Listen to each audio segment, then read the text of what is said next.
Most people believe that the circle of life is graduate high school, go to college, get a good paying job, climb the ladder at that job.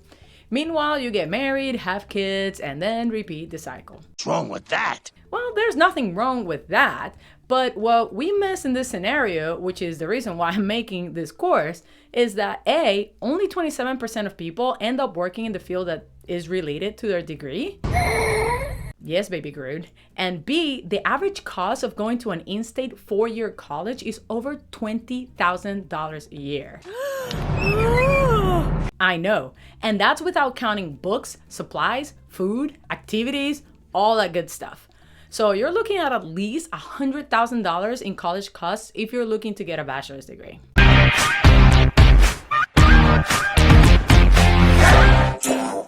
Now, I know that the cost of ignorance is much greater than the cost of education. Otherwise, this course wouldn't exist at all. But getting a college education is not the only form of education there is. Of course, there are professions that require a college education. Don't get me wrong. Like, I would probably not trust someone who tells me he's a doctor but didn't go to school for it. That's illegal. Right, that too. Anyway, there are hundreds of options that may be more affordable and that may not even require what we call quote unquote formal education, and that may very well lead you to a path of financial freedom. Ooh, I like the sound of that. Great, because on the resources, I left you a list of 8 different alternatives to a 4-year college education. But do your research and make sure that whatever it is that you plan to learn more about and pursue in life is something that you're passionate about. Because as actor Jim Carrey said, you can fail at what you don't want, so you might as well take a chance on doing what you love. Thank you, Mr. Carrey. One day I will work with you. So here are 3 things you should consider when looking for the right education. First thing, ask yourself, do I love this? Do I see myself doing this for the rest of my life? Does it go with my personality? When I first went to college, I went to school for computational mathematics, which is basically just math and computer science. Why? Because I'm a nerd and I love math, so I figure I'll just study it, right? But the amount of research I did was very minimal. You don't know what you don't know. So 3 years in, I started taking really hard math classes, and I'm sitting in my Calculus 2 class, and I had an epiphany. I said to myself, oh my God, I am never gonna use this ever again in my life. And then I realized how active I was and that I was not gonna be happy sitting on a computer for 8 or 9 hours a day just programming. I mean, it was fun, but it wasn't fulfilling for me. So that's when I realized I had chosen the wrong major. Ouch. Ouch indeed. I didn't know what to do, so I was ready to quit and drop out to take a break and figure out what I wanted to do. But then my best friend at the time said to me, why don't you just take a semester and try out different classes? Like just enroll in random classes that you're even remotely interested in and find out what you like. And I was like, you know what? Okay. So I signed up to a bunch of random classes. And I mean like humanities, psychology, philosophy, biology, and a bunch of other math classes. Masochist. Yeah, I know. So long story short, I found my passion for science, more specifically, the brain. And long story short, I ended up getting a bachelor's degree in biology. We did it!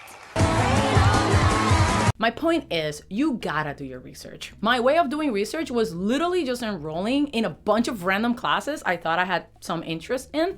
And had I done that in my very first semester, I would have saved myself 3 years of classes I have never used again in my life. You can do it for free though, by watching YouTube videos or renting books at the library or shadowing people in the field that you're interested in. So many different options. Yes, Edward, the options are limitless. Now, the second thing you should ask yourself is, will your career allow you to pay for your student debt?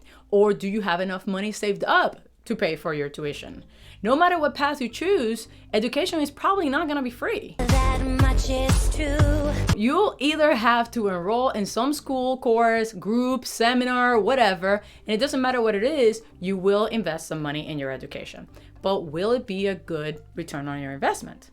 Well, let's say that you want to be a veterinarian, right? And you live in Arkansas, where the average vet makes about $70,000 per year. But you want to go to University of California, Davis. Most prestigious college. Well, the cost to attend UC Davis vet program is over $300,000. Holy! I know. And even if you pay 10% of your income every year to pay back your debt, it'll take you over 40 years to pay it back. That's like literally forever. I know, right? And that's not even counting interest. So if you want to go to vet school, maybe you can find a way to become a resident of Indiana and go to Purdue University instead, where the vet program cost for in-state students is about $150,000 for all 4 years. That's less than half price. Yes, you would save at least $150,000 plus interest, which is this house in Arkansas. That's why you have to do your research. The third thing is the education delivered in the way that you learn?